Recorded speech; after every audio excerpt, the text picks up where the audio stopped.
ईश्वरी मात की આપણા વિસ્તારમાં આવડું મોટું કામ થયું હોય તો રાજ્યના મુખ્યમંત્રી શ્રી ભૂપેન્દ્રભાઈ પટેલ અને ખાસ કરીને વાહન વ્યવહાર અને ગૃહમંત્રી હર્ષભાઈ સંઘવીએ ઇનિશિયેટિવ લઈને કદાચ ઇતિહાસમાં પહેલી વાર આટલી બધી બસો આપી છે. તો આ મીડિયા વાળા મિત્રો એમના કેમેરા મને તો ખબર જ નહીં, વાતની જ ખબર નહીં. તો અને એમને ખબર પડે કે તમે કેટલા રાજી થયા છો, એવા બે હાથ ઊંચા કરીને તાલીઓ પાડો એમના આમાં, એટલે ખબર પડે એમ બધા જુએ, બધા ચાલુ રાખો એમના ઘડીક, એટલે ખબર પડે બધાને કા બનાસકાંઠામાં આવ્યું છે ને એની કદર છે બનાસકાંઠા. વાહ, ખૂબ ખૂબ આભાર બધાનો.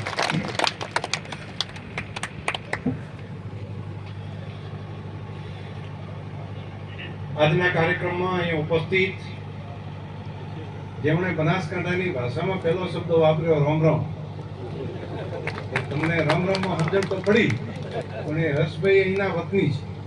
મૂળ એમના બાપ દાદા બધા ડીસાની બાજુમાં ત્યાંથી સુરત વેપાર માટે ત્યાં આગળ ગયા, એટલે મૂળ બનાસના વતની છે, એટલે એમને રમ રમ એટલા માટે યાદ રહે. મૂળ સંસ્કારો હોય તો યાદ રહે ને બધાને, અંદર પડેલા જ હોય, એટલે બનાસની આ ભાષા એમની વાત પણ એમને યાદ રહી, અને એમને હૃદયથી આવકારું છું આ ધરતી ઉપર. એ રાજ્ય સરકારે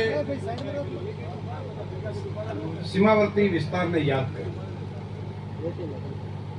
એમણે પહેલું અહીંયા આપ્યું નહીં, હમણાં યોગનો કાર્યક્રમ હતો તે દાડે આ બોર્ડરને યાદ કરી. એમના ડિપાર્ટમેન્ટ જે યોગ સંસ્કૃતિ ડિપાર્ટમેન્ટ છે એમાં, હોમ ડિપાર્ટમેન્ટમાં પણ ઘણું બધું કામ, અહીંયા પોલીસ સ્ટેશન અલગ આપવાનું કામ, એ બધી વ્યવસ્થા કરી. અને આજે એસટીઓ આપવાની હતી તો પણ આપણો સરહદી વિસ્તાર યાદ કર્યો.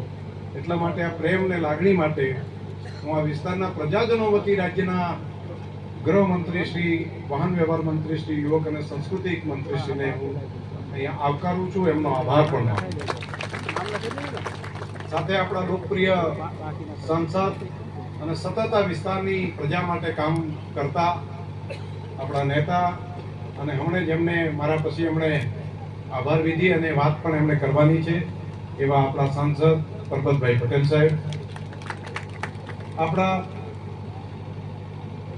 ધારાસભ્ય આમ ભલામણા તરીકે બધા ઓળખે પણ સતત સક્રિય રહેતા એવા લવિંગજીભાઈ ઠાકોર, સ્વરૂપજી હે રહ્યા બાજુમાં, પણ સૌથી વધારે કામ સ્વરૂપજી લઈ જાય ત્યાં વાત કરીને. ને અમે એક આખો કાર્યક્રમ હોળીનો રાખ્યો, બધા ધારાસભ્યો, આખા રાજ્ય સરકારને બધા અમે કાર્યક્રમ અમે રાખ્યો, ને દેખાડે બધા લવિંગજીને. એવા એસટી ની અંદર બેસીને અત્યાર સુધીમાં પ્રવાસ કરે છે, પોતે પોતાની ગાડી હજુ નથી રાખી, અને એસટી એ કેને સલામત સવારી એસટી અમારી, એવા કરશનભાઈ એ કડીના ધારાસભ્ય છે, અને એસટી સાથેનો એવો નાતો એમનો કે કોઈ પણ જગ્યાએ જવું હોય તો કરશનભાઈ ટિફિન લઈને અમારે નીકળે ધારાસભ્ય તરીકે, અને માત્ર એસટી ની અંદર જ હોય. એટલે આપણે રાજનીતિની અંદર પણ એક શીખવા જેવી બાબત આ કહેવાય. તો એવા માન્ય શ્રી કરશનભાઈ પણ આવ્યા છે અહીંયા, માન્ય સ્વરૂપજીભાઈ, ગુમાનસિંહજી, રામજીભાઈ, અહીં આપણા કલેક્ટર શ્રી, આપણા ડીઆઈજી બીએસએફના અગ્રવાલજી, સાથે બધા ડીડીઓ શ્રી, આપણા સીઓ તરીકે આપણા એસપી શ્રી કનુભાઈ, બધા સ્ટેજ ઉપર અહીંયા ઉપસ્થિત આગેવાનો છે, એટલા જ અહીંયા બેઠા છે. અહીંયા બિહાડી એક એવા છે, સ્ટેજ નાનું પડ્યું હશે, પણ બધાના હૃદયમાં તમારું સ્થાન છે. એટલે એવા સૌ આગેવાનો, કાર્યકર્તાઓ, પત્રકાર મિત્રો, માતાઓ, બહેનો, હર્ષભાઈ મને એસટી નું તમે આ 100 જેટલી બસો લઈને અહીંયા સરહદી વિસ્તારથી આજે શરૂઆત કરી રહ્યા છો, આવું દ્રશ્ય મેં મારા જીવનમાં ક્યારેય નહીં. કોઈ મોટા રાજ્યો પણ એક સાથે આવડો મોટો કાર્યક્રમ કરીને આવી નવી નક્કોર બસો સાથે આટલી બસો આમ ઊભી હોય ને આમ દ્રશ્ય જોવા છે ને, ત્યારે આપણે નાનો ફોટો પાડજો, એટલે કાલે અમે બધા સોશિયલ મીડિયામાં એમાં મૂકીએ કે એટલે કોઈ વ્યવસ્થા કરી રાખે. એમાં ચારે બાજુ અફાટ રણ, સરહદી વિસ્તાર, અને સીમા ઉપર તમે બસો લાવવા માટેનો આ વિસ્તાર પસંદ કર્યો. એ માટે અમારું ટુરિઝમ તો અહીંયા વધશે. આ સરહદી વિસ્તાર નડાબેટ આવવા માટે, નડેશ્વરી આવવા માટે આ કાર્યક્રમની જેટલાને જાણકારી થશે ત્યારે ખબર પડશે કે આવડો દેશનો મોટો કાર્યક્રમ. માન્ય મંત્રીશ્રીએ હિન્દીમાં વાત કરી હતી, તો એ આખો દેશ સાંભળતો હશે. એમને લાગશે કે આખો દેશ, ખાલી ગુજરાત નહીં, આખો દેશ સાંભળતો હોય. અને આખો દેશ સાંભળે ત્યારે ખબર પડે કે આવું પણ એક સ્થાન છે નડાબેટ કરીને. તો ત્યાંથી આ એસટીઓ ની શરૂઆત થઈ. તો આ નડાબેટનું પ્રમોશન પણ આના કારણે ખૂબ મોટું થશે. એક ઘોડા દોડાઈને આ જગ્યા ઉપર શરૂઆત કરી હતી અને ઘોડાઓમાંથી અત્યારે છે એસટીઓ સુધી આપણે પહોંચ્યા છે અને આખા રાજ્યનો મોટો કાર્યક્રમ અહીંયા થઈ રહ્યો છે. મોદી સાહેબની જો એ લાગણી અને પ્રેમ આપણા બધા ઉપર ના હોત તો કદાચ આપણો નડાબેટ આજે નડાબેટ છે ન બની શક્યું હોત. આજે આખો દેશનું આકર્ષણનું કેન્દ્ર બન્યું છે એ ન બની શકો. હું દેશના પ્રધાનમંત્રી મોદી સાહેબનો અને ગૃહમંત્રી અમિતભાઈ શાહ સાહેબનો હૃદયથી આભાર માનીશ કે એમણે આપણા વિસ્તાર માટેની આ લાગણી રાખી અને આપણે આ નડાબેટ આખા દેશ અને દુનિયાની અંદર ચમકતું આપણે કરી શકીએ. એસટી ની વાત માન્ય મંત્રી શ્રી મારે કરવી છે. મને ધારાસભ્ય તરીકેનો મારો જે અનુભવ છે 15-20 વર્ષનો, એસટી માટેની વાતો આવે ને એટલે બધા એની ચર્ચાઓ કરે. એમાં ઘણા તો પછી ડાયરા હોય ને તો અમારે ડાયરાઓમાં પણ એ વાત કરે કે ઓકે પૂછ્યું કે સાહેબ ઘંટડી વાગતી નથી કે શું વાગે છે, હોર્ન વાગે છે કે ના, કે ઘંટડી વાગે ના, તો કે ઘંટડી હોર્ન વગર બધું વાગે છે. આવી વાતો મેં સાંભળેલી. એવી ખખડતી હોય ચારે બાજુથી, એના કાચ ખખડતા હોય, એમાં પત્ર ખખડતા હોય. ઘણી વખત તો ચાલુ ગાડી જતી હોય ને એના મોર ટાયર નીકળી જાય, આગળ જતું રહે. એટલે ગાડી પાછળ રહી ગઈ હોય, ટાયર મોર જતું રહ્યું. એટલે એને પાછું લખેલું હતું સલામત સવારી એસટી અમારી, એટલે બધા એને મજાક કરતા. અને કોક પેલું લખે કે આ ટાયર નીકળી ગયું પડી. અનેક વખત પ્રવાસમાં બસમાં ગયા હોય ને રસ્તે જઈને પંચર પડી ગયું હોય, પછી ટાયર બદલાવવા માટે બીજા ડેપોમાંથી આવે ને બધા પેસેન્જરો ઉતરીને વચ્ચે ઊભા હોય અને આમ રાહ જોતા હોય. રાતના સમયે રાહ જોવે હવે બીજી કોઈ એસટી આવે ને આપણે મેળાવો. હવે બીજી એસટી ક્યાંથી આવે? રૂટ એક જ હોય. એટલે પછી નક્કી કરે પાલનપુરમાં કોઈ વધારાની એસટી હોય લાવો. મને એ અનુભવ છે કે બીજી એસટી લઈને નીકળ્યા અને એમાં પછી એમ કે એનું ડીઝલ ખૂટી ગયું, એ વચ્ચે પડી રહી. ના બગા ખાતા હોય શિયાળાની ટાઢમાં બધા પેસેન્જરો. આ દિવસો પણ આપણે જોયેલા. અને આજે નક્કી નકોર એસટીઓ ગામડા સુધી આપવા માટેનું કામ જે કર્યું છે, આપણે વિકાસ કહીએ તો વિકાસ શું, પ્રજા માટેનો આ વિકાસ છે. નજર દેખાય કોઈ પણ જ્ઞાતિ સમાજ હોય, ગરીબમાં ગરીબ માણસ હોય, એને પણ બેસવાનો એસટીમાં અધિકાર છે. આ સૌના માટે છે. સૌનો સાથ સૌનો વિકાસની વાત જે કરે છે ને, આ સૌનો સાથ સૌનો વિકાસ. ગામડામાં બેઠેલા ગરીબમાં ગરીબ માણસનું ભલું થાય. કોઈ માતા બહેન હોય એ પણ હાથ ઊંચો કરે ને એસટી ઊભી રહે. આવી વ્યવસ્થા. અને હર્ષભાઈને આજના તબક્કે તમારા બધા વતી મારે અભિનંદન આપવા એટલા માટે કે વિધાનસભાના અધ્યક્ષ તરીકે એમણે રજૂ કરેલા રિપોર્ટ મેં જોયા. હમણાં એસટી નો રિપોર્ટ ત્યાં વિધાનસભામાં રજૂ કરે તો એ રિપોર્ટ મેં જોયા. વર્ષોથી આ ખાતું નુકસાન કરતું.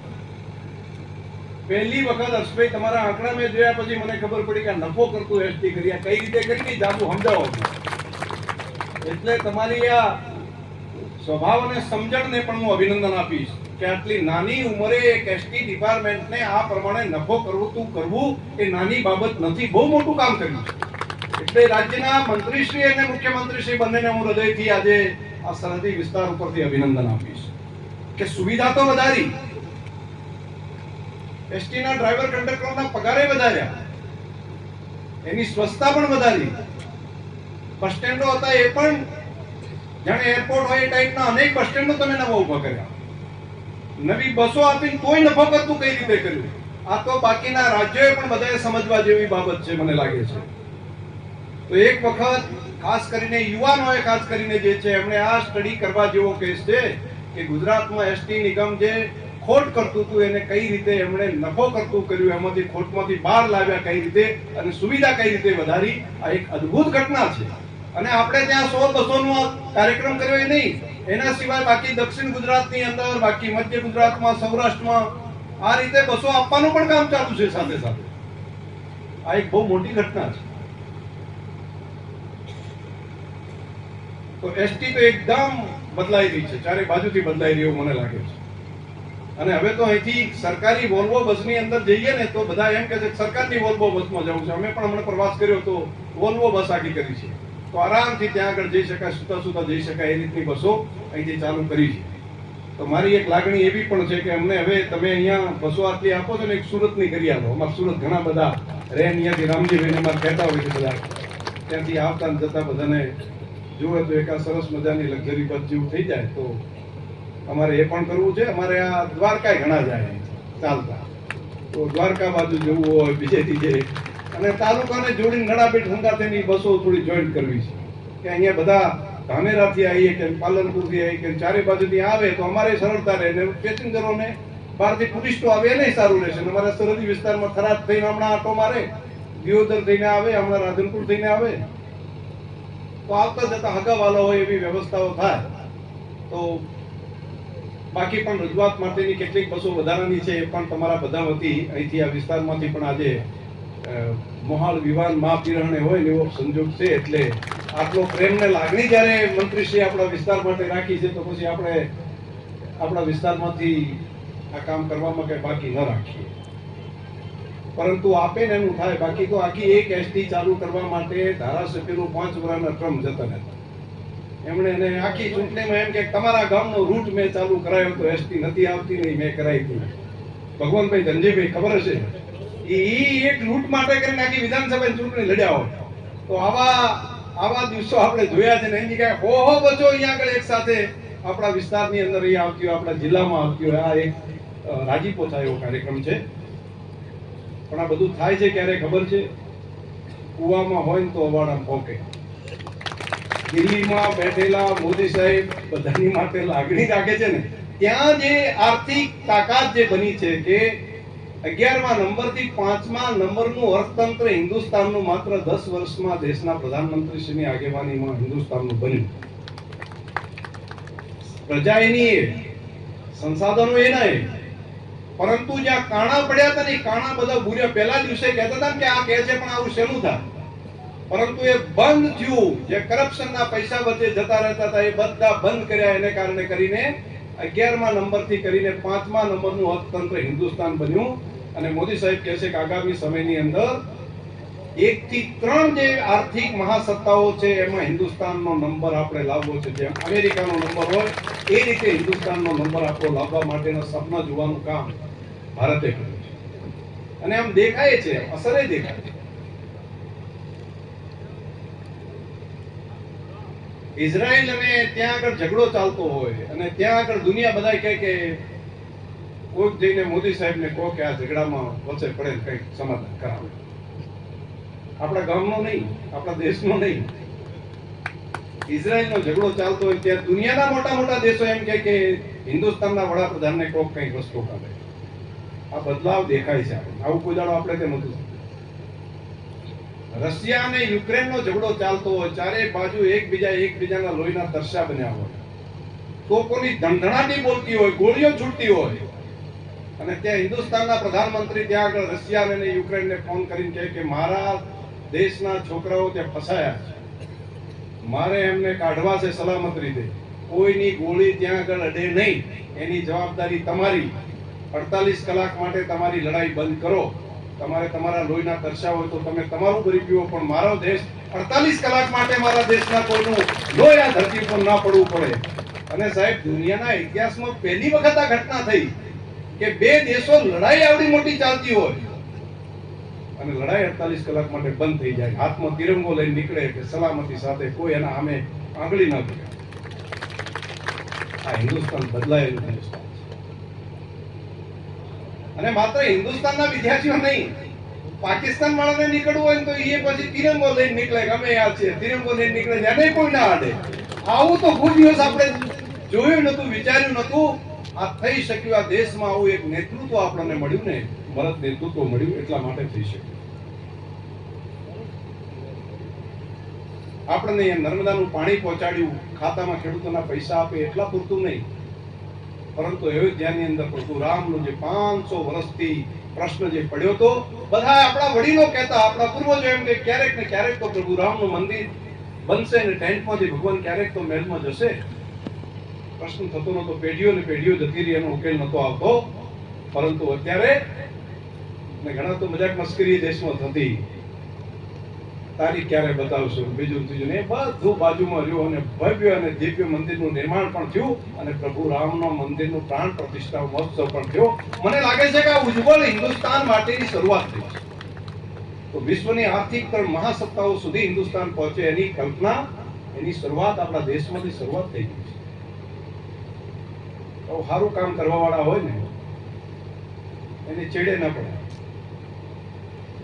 સારું કામ કરવા વાળા હોય ને એમ ટેકો કરવો પડે, તો આપણો છોકરો સુખી થાય, આપણી છેલ્લી પેઢી સુખી થાય. આપણા સંતાનો આપણે તકલીફ વેઠી હોય ને એ તકલીફ એમને વેઠવી પડે નહીં. અને ઘણા લોકો એમ કહે છે, ત્યારે મેં કાલે જ મારે ત્યાં મને 2-4 લોકોએ કીધું કે અમે મોદીનું પરિવાર કુટુંબ છીએ. કોઈ મજાક મસ્કરી કરી હોય તો આખો દેશ એમ કહેવા મળ્યો કે મોદીનો પરિવાર નથી. એમ કોણ કહે છે? અમે આ બધા બેઠા ને મોદીનો પરિવાર છે. અમે બધા હિન્દુસ્તાનની અંદર બેઠેલા એ દેશમાં કહે છે કે આખો હિન્દુસ્તાન મારો પરિવાર છે. તો અમે હિન્દુસ્તાનના આવા વડીલો છીએ, અમે એમના પરિવાર છીએ, અમે એમના કુટુંબ છે. કોણ એકલા કહે છે? એમની પીઠ એકલી નથી, એમનો વહાં ઉગાડો નથી. અમે બધા એમનો પરિવાર છીએ. આવો દેશનો નાગરિક આખા દેશની અંદર એક સાથે બોલતો થાય આવું મેં ક્યારેય સાંભળ્યું નથી. અને પહેલી વખત દેશમાં આ ઘટનાઓ પણ બની એટલે દેશે પણ મન આવું બનાવ્યું છે. તો બીજી તો મારે જાજી વાત નથી કરવી, પણ એટલી કેવી છે કે એમનો જ્યારે પ્રસંગ આવે તે દાડે પાછી પામી આપણાથી કરાય નહીં. આટલી વાત મારે તમને બધાને કહેવાની હતી. સારા લોકોને જો સમર્થન કરીએ, ટેકો આપીએ તો આપણું ભવિષ્ય બીજું બને. આ મેં વાત કરી તમને એ બેઠી વાતો તો કરો ખબર પડે. બસ સમજીએ કે આ બનાસકાંઠાને હર્ષભાઈ કઈ સમજાવવું નથી પડતું હતું, આટલું ખોટું છે. આપ સૌને હૃદયથી ખૂબ ખૂબ શુભકામનાઓ અને ખૂબ રાજીપો થાય એવો કાર્યક્રમ મંત્રીશ્રીએ કર્યો. પાછું અત્યારે એવું કીધું છે કે મારે અહીંથી એસટી બેસીને કોઈ સમજાવવું છે, એટલે જેમને બેહવું હોય ભેગા આવજો. ગરદી ના કરતા, 2-3 ગાડીઓ છે, બધી નવી ગાડી બેસશું બધા. એટલે આપ સૌને હૃદયથી ખૂબ શુભકામનાઓ. પણ જેમાં આવ્યા હોય એમાં પાસે બેસજો, નવી ગાડી વધારતા નહીં. પણ બાકી પણ સાથે આવવું હોય પણ બધા સાથે આવે. ખૂબ શુભકામનાઓ. બધા એમ રાજી થયા, આનંદ થયો બધાને? બસ તારે ખૂબ શુભકામનાઓ.